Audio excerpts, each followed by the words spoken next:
गोसेखुर्द उजवा कालव्याचे बांधकाम अपूर्ण असल्याचं कारण देत पाटबंधारे विभागाने उन्हाळी धान पिकासाठी पाणी देण्यास नकार दिल्याने शेतकऱ्यांनी 21 नोव्हेंबरला आक्रमक आंदोलन केले।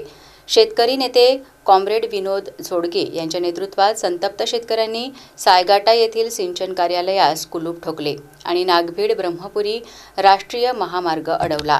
यापूर्वी 20 नोव्हेंबरपर्यंत पाणी देण्याचे आश्वासन प्रशासनाने दिले होते, मात्र पाणी नाकारल्याने शेतकरी रस्त्यावर उतरलेत। संबंधित अधिकारी मागणी मान्य करण्यास असमर्थ ठरलेत।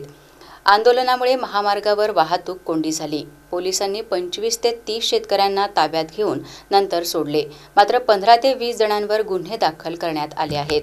जोपर्यंत हक्काचे पाणी मिळत नाही तोपर्यंत आंदोलन सुरू ठेवण्याची आणि नागपूर विभागीय सिंचन कार्यालयाला घेराव घालण्याची भूमिका आंदोलकांनी घेतली आहे।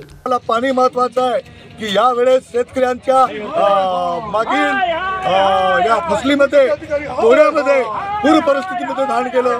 आता दिवाळीमध्ये अवकाळी पावसाने टोटली शेतकऱ्यांच्या तोंडातला घास शिरवला गेलं।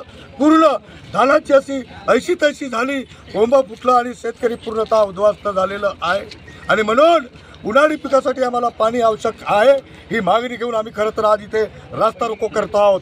खरं तर सांगतो तुम्हाला या आपल्या चॅनलच्या माध्यमातून की काल जेव्हा 2 अधिकारी आम्हाला बोलवतात सायंकाळपर्यंत म्हणे आम्ही सकारात्मक निर्णय घेऊ, पण जेव्हा आम्ही त्यांना 7 वाजता परत पत्र करायसाठी आम्ही गेलो, काय उत्तर मिळते? दोनही गवडी आणि पाटील हे दोनही वरिष्ठ अभियंता गायब झाले होते आणि शेवटी ब्रह्मपुरीच्या गोसेखुर्दाचे हासे यांनी आम्ही फक्त 22 किलोमीटरपर्यंत म्हणजे मागे 30 ऑक्टोबरला जो पत्र काढलं होतं 22 किलोमीटरपर्यंत पाणी देऊ, त्याच पद्धतीनं परत पत्र आम्हाला देऊन शेतकऱ्यांच्या तोंडाला पाणी पुसली।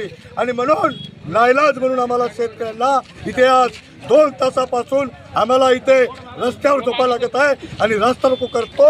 आपण या शेतकऱ्यांना गोष्याचं पाणी मिळालं पाहिजे यासाठी सहकार्य करावं आणि जोपर्यंत गोसेचं पाणी मिळत नाही हा रास्ता रोको आणि गोसे कार्य आंदोलन आपल्या कार्यालयाला आम्ही ताला ठोकून त्या कर्मचाऱ्याला अंदर डांबून ठेवल्याशिवाय राहणार नाही।